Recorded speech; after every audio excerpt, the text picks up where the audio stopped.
এই দুর্ঘটনার ঘটার মূলত কারণ আমাদের রোডের যে সমস্যা, এই রোডে এখানে সিগন্যাল দেওয়ার যত হরিমঙ্গল একটা রোড, এটা হচ্ছে ছোট রোড, কিন্তু এটা একটা থানার রোড।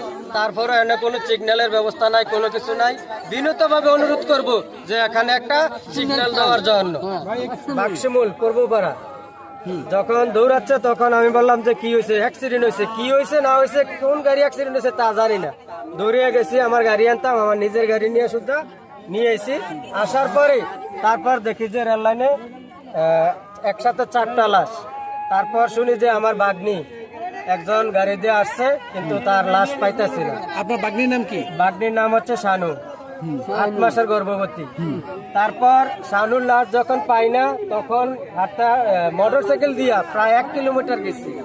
1 কিলোমিটার যাওয়ার পরে 2টা লাশ পাইছি, একজন আমার বাগনি আর একজন এই বাড়ির।